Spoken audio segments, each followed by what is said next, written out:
Hello, and welcome to a dangerous venture. When was the last time you saw TBR on this channel? Riddle me that. Not for possibly ever, or at least not for a very long time, because I don't deal with it well. I don't deal with structure. I don't deal with enforced rules. I don't deal with any kind of ruling existing in my life. The best way I can show an example to the kind of unruly system of management I like to exist within. I don't wear matching socks. Not for any I just don't have, it's just a random thing. No, I purposely do not wear correct socks. The reason for this, not to do with me being a fucking nutcase or anything, is that in a world where we have no free will in any way, I feel like walking around with odd socks that no one else can see, they're hidden by my shoes and by my trousers, is the only true form of free will that I can have over my life. Because I'm not doing it in a sense to show anyone that I'm doing it, because no one can see. And actively, the only way it can be free will is if no one can see it, because then I'm not doing it because of any external force. I'm purely making it as a sense of having control over my life. And I like to view TBRs the same way. So this is a struggle. As a result, if you do like or enjoy, please do like, please do subscribe. And let's get down to business at hand, which is that I am joining a readathon. I am joining Hannah over at the Once Upon a Readathon, where I will be one of the co-hosts for the Huntsman team. Would love to see some of you over there, because currently I haven't done anything in preparation for this in terms of announcements or videos, because I've been lazy. I know what you're going to say, that doesn't sound like you.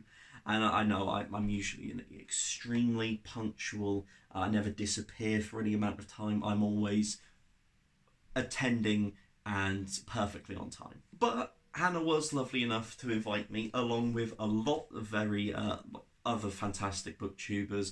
Grace is going to be in it. She's on the opposing side, so if you want to join me on the team of Huntsmen as we take down the wolves, then feel free. Because what is a relationship without contests? There's just a smorgasbord of other fantastic booktubers that are all going to be doing reading sprints. There is an active Discord that people are sharing their TBRs, how everything's going to be ready for it. So just head over, get involved, share your TBR, and we'll get down to it. The concept, who would have thunk it with the fact that it's called Once Upon a Readathon, is that this is a fairy tale themed.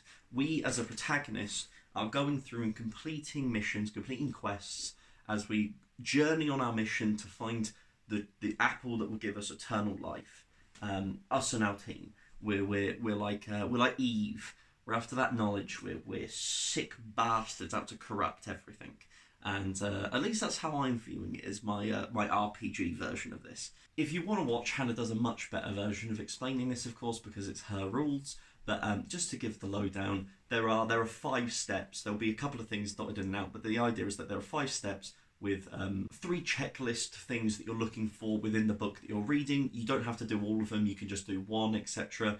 But you have to complete that to move on to the next book, that type of thing. The first one is that we're looking for a book that contains a retelling, a book featuring loyalty, a book featuring royalty, and a book that includes once upon or a time. No? Oh, once upon a or time. And the hard mode for this is that it has 2 of them. Now, I immediately thought of Cersei by Madeline Miller. I don't have it with me. It's somewhere in the house. Don't know where yet. But Cersei by Madeline Miller, Grace wanted me to read it anyway. It's also the pick for the book club that I'm with at my uni that I need to read next month. And it fits perfectly here for 2 of the prompts. So, lickety-split, Cersei's going to be done, smack it out of the park, move on. The next one, a book with the map, a book you recently acquired, and that has the colours red, yellow, orange, or brown. Hard mode if you have 2. So, luckily enough, me and Grace are reading Fool's Errand by Robin Hobb. We're also reading it with a couple of people from Discord, so if you want to get involved with that, head over our Discord. We'd love to get you involved, because we're Hobb stands, as we all know. But newly acquired, I bought it like 2 weeks ago. It has a map. Where is it? Here's the 6 duchies. We love to see it. and it has yellow, orangey, browns on it. So that actually does the hard mode. So I've smashed out all of them there. We love to see it. And once again, this was already on the plan. Luckily enough, it completely fits in all of the criteria. We love to see it. Makes my little heart sing. Really looking forward to being back with Fitz. After Live Ship Traders, there is a worry that this is just not going to live up to my favourite series that I've ever read. And I don't expect it to. I'm going in with expectations lowered in the sense of if we can get back to an Assassin's Quest level, a nice solid 4 stars, let's just enjoy ourselves. I'm not expecting a masterpiece. Just give me something that I can really enjoy. Then there is a book which contains romance, a book that contains family, and a new-to-you author. And so for this one, luckily enough, I am continuing with my series of reading BookTuber's favourite books. And whilst I won't reveal what BookTuber this is until the video, I will say that their book, one of their books chosen, fits the prompt perfectly in the sense that it features family and has a new-to-me author, which is The Sword of Kaigan. The Sword of Kaigan is a standalone, well, it's not a standalone because it technically does involve other parts of a different universe, like the universe that the story's told in, but it's a standalone story from what I understand, which is always good to see. You know, fantasy sometimes it just gets a bit too involved with itself. I like something you could just read unto itself. However, I have heard mixed things about Sword of Kaigan. I've seen people say that it's the best book they've ever bloody read, or meh. And I believe the booktuber that was recommending me this book said that they see me giving it a 3.5 star. They see me saying, oh, it was good. It didn't exactly blow me away. However, I'm always here for a good motherhood story. I think that's actually something that recurs in a lot of my favourite books is a filial relationship, like a mother and son, mother and daughter, father and son, whatever. Whichever way your turkey goes, that I'm into that kind of parent-child relationship. And it's also something that we don't see. We see it quite a lot in fantasy. It's not usually the forefront, and we don't usually see it from the parent's perspective. So that will also be interesting. Not too much to say. You know, I don't know how to do a TBR. I haven't really done one, so I don't know how much to give away, but yeah. Then we've got a book with magic, a book with a historical setting, and a book that is 300 pages plus, over 300 pages, hard mode, over 450. So we come in with all of them completed again with Babel by R.F. Kuang. This will be a very exciting thing. Everyone's reading this book. You know what it's about, or at least you know that it exists, so you don't need to hear me harp on about it when I don't even know what it's about, really. I'm the worst. Like, I know what it's about. I've heard a lot about it. I just let it drift through my brain and then exit without really taking any of the information in other than, oh, I love this. So like 10 minutes worth of content hearing about Babel afterwards to me just becomes, you should read this. And I remember none of the specifics because otherwise I feel like I'm bringing too much prior knowledge in. Now, I'm not going to do this too much because I imagine that's probably blaring off the light and reflecting and really fucking with you. This does have magic. It is set in a, like the whole translation magic, it is set in a historical setting of Oxford, like into past, as they call it, I don't know when in the past, 1836. And it is over 450 pages. So we've just battered out the park, and I also have an excuse to buy this book and an excuse to read it closer than I thought I was going to have a chance to. So, we love to see it. And then finally, a book containing conflict, a poll pick, and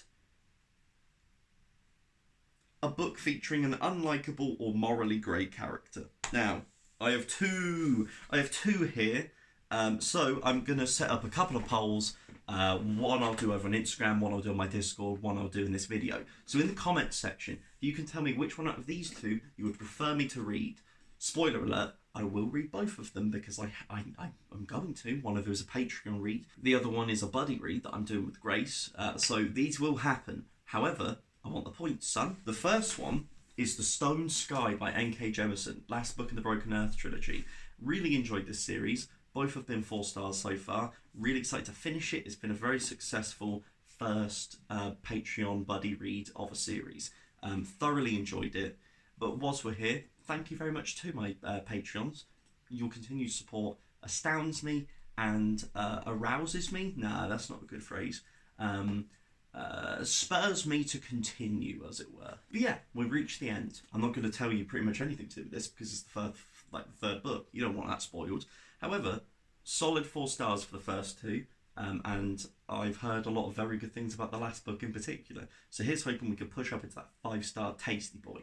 And possibly, on rereads, it will heighten the other ones to a 5-star. Wouldn't that be lovely? So if you want me to read this first, tell me. Otherwise, the other option is Snuff. Now, this does, of course, contain conflict. You know, it's the police officers, so naturally they're going to beat up civilians. That's kind of what the police do. This also, they're not unlikable, but they're morally grey. Sometimes I read stuff that they do and go, that seems like you're going outside your jurisdiction and possibly doing something that would be morally reprehensible. So that fits perfectly as well. Once again, please let me know which one would you like. Right here, which one? That's it though. 5 prompts, 5 answers. I've done it. Thank you once again to Hannah. I apologise for that. This is probably a massive clusterfuck. I also imagine that in editing, I'm going to look back on everything I've done here and go, what were you doing? But we've done it. We're here. I appreciate everyone watching. I appreciate if you've made it here. If you do enjoy, please do like and subscribe. And as always, have a nice rest of your day, will you? Will you? Just, I mean, you don't do it for yourself. Just do it for me. No? Seems a bit selfish, really.